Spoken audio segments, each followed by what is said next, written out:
जय श्री कृष्णा, जय श्री राधे। आज मैं सभी बहनों को दशा माता व्रत की कथा सुनाऊंगी। दशा माता व्रत की वैसे तो 9 कथाएं हैं, क्योंकि कई औरतें 10 दिन तक दशा माता की कथाएं सुनती है। उनकी सबकी अलग अलग 9 दिन की 9 कथाएं हैं। 10वें दिन उन्हीं में से एक कथा सुनी जाती है और घड़े का विसर्जन किया जाता है। दशा माता का व्रत सभी सौभाग्यशाली स्त्रियों को करना चाहिए। इस व्रत के करने से दशा अनुकूल हो, वह अनुकूल दशा भी कूल हो जाती है, यानी कि हमारे विपरीत हो हर कार्य वह हमारे पक्ष में हो जाता है। और दशा माता का व्रत करने से सुख और सौभाग्य और पुत्र की प्राप्ति होती है। दशा माता भगवती प्रसन्न हो जाती है तो धन धान्य के भंडार भर देती है और अंत में हमें मोक्ष की प्राप्ति भी कराती है। दशा माता मनुष्य को गृहस्थ जीवन में रहने वाले प्रत्येक स्त्री पुरुष को करना चाहिए। पुरुष ना करे परंतु स्त्री को ये व्रत अवश्य ही करना चाहिए। इस व्रत में एक गड़ा लिया जाता है, यानी कि डोरा। 9 तार, पहले के ज़माने में कच्चे सूत के 9 तार और 1 तार अपने आंचल से लिया जाता था, परंतु आजकल के गड़े हम कच्चे सूत की कुकड़ी लाते हैं और उसमें से 10 तार मिलाकर उसमें उसको बड़ लगाकर और 10 गांठ पड़कर उसे हल्दी में रंग कर उसकी पूजा करते हैं और कथा सुनकर उस गड़े को अपने गले में पहनते हैं।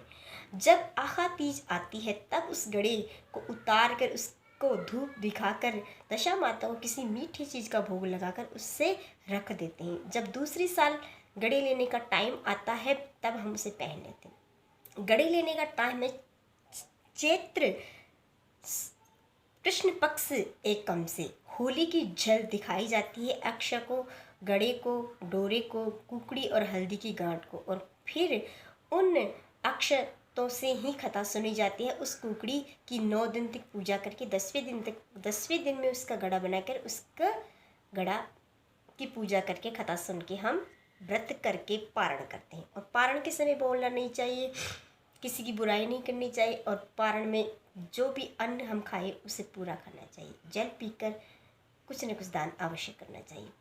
इस प्रकार हमें ये व्रत करना चाहिए। इस व्रत में 9 कथाएं हैं, उनमें से मैं आपको पहली कथा आज सुनाऊंगी, जो आज आप अवश्य सुने।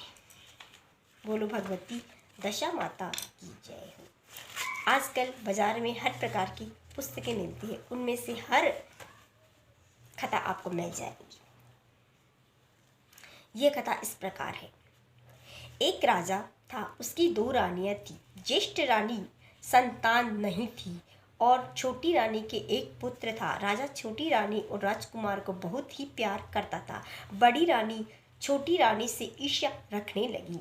बड़ी रानी सोतिहा डहा के कारण राजकुमार के प्राण हर लेना चाहती थी। एक दिन राजकुमार खेलता खेलता बड़ी रानी के चौक में चला गया।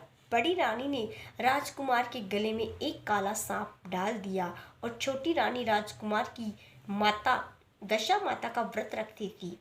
राजकुमार दशा माता का ही दिया हुआ था। दशा माता की कृपा से राजकुमार के गले का सांप आप ही सरक कर चला गया। दूसरे दिन बड़ी रानी ने राजकुमार को विष मिले लड्डू खाने को दिए। राजकुमार जैसे ही लड्डू खाने को हुआ तो दशा माता ने दासी का रूप धारण कर उसके हाथ से लड्डू छीन लिए। बड़ी रानी का ये वार भी खाली चला गया। रानी को बड़ी चिंता हुई कि किसी भी तरह राजकुमार को मारना चाहिए।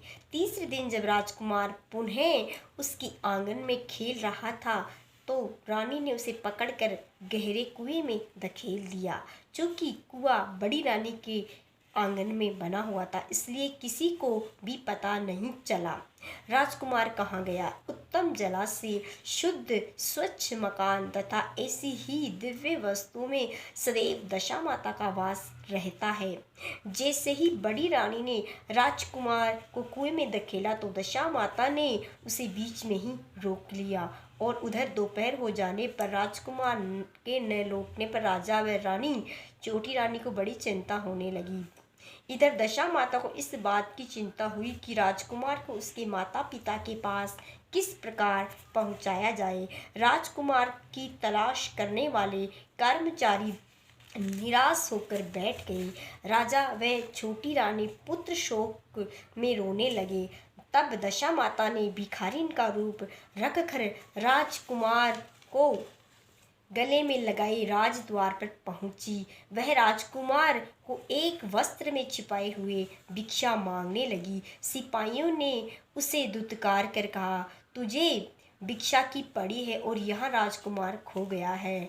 सब लोग दुख और चिंता से व्याकुल हो रहे थे। इस पर दशा माता बोली, भाइयों, पुण्य के प्रभाव से बड़ा है विचित्र होता यदि मुझे भिक्षा मिल जाए तो हो सकता है कि राजकुमार तुम लोगों को मिल जाए।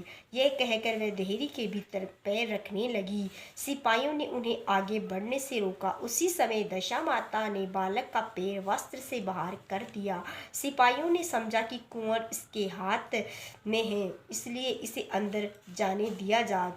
दशा माता कुंवर को लिए भीतर चली गई। उसने राजकुमार को चौक में छोड़ दिया और वापस चल दी। परंतु रानी ने दशा माता रूपी भिखारिन को देख लिया था और वह उससे कह गई, खड़ी रहे, तुम कौन है? तूने 3 दिन से मेरे बेटे को छिपा कर रखा है। तूने ऐसा क्यों किया? मुझे मेरी प्रश्न का उत्तर दो। दशा माता उसी क्षण ठहर गई। उन्होंने बताया कि मैं तुम्हारी पुत्र की चोरी करने वाली नहीं हूँ। मैं तो तेरी आराध्या देवी दशा माता हूँ। मैं तुझे सचेत करने आई हूँ कि तेरी सौत तुझसे ईर्ष्यादेश रखती है। वह तेरे पुत्र के प्राण हर लेना चाहती है। एक बार उसने तेरे पुत्र के गले में काला सांप डाला था जिसे मैंने भगाया था। दूसरी बार उसने तेरे पुत्र के विष भरे लड्डू खाने को दिए जिन्हें मैंने उनके हाथ से छीन लिए थे। अब की बार उसने राजकुमार को अपने आंगन के कुएं में धकेल दिया है और मैंने उसे बीच में ही रोककर उसकी रक्षा की है। इस समय मैं भिखारिन के वेश में तुझे सचेत करने आई हूँ। ये सुनकर छोटी रानी दशा माता के पैरों में गिरकर क्षमा मांगने लगी। छोटी रानी विनीत भाव से बोली, जैसी कृपा आपने मुझ पर साक्षात दर्शन देकर की है, मैं चाहती हूँ आप सदैव इस महल में वास करें। मुझसे जो सेवा पूजा बनेगी सो मैं करूँगी।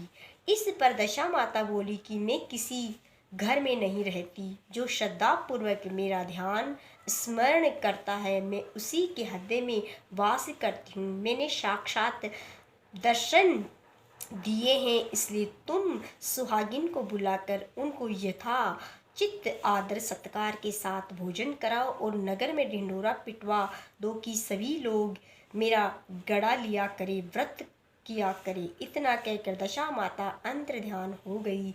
रानी ने अपनी राज्य की सौभाग्यवती स्त्री को निमंत्रण देकर बुलाया और उबटन से लेकर शिरोभूषण श्रृंगार तक उनकी यथाविधि सुस्वा करके गहने आदि देकर भोजन कराकर विदा किया।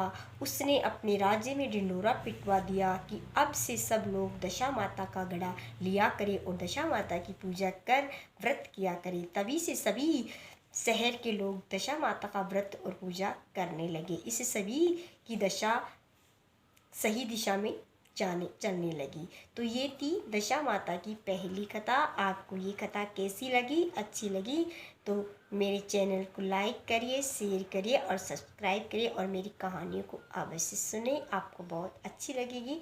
मैं वही कथा सुनाती हूँ आपको जो सच में कथाओं में लिखी हुई है।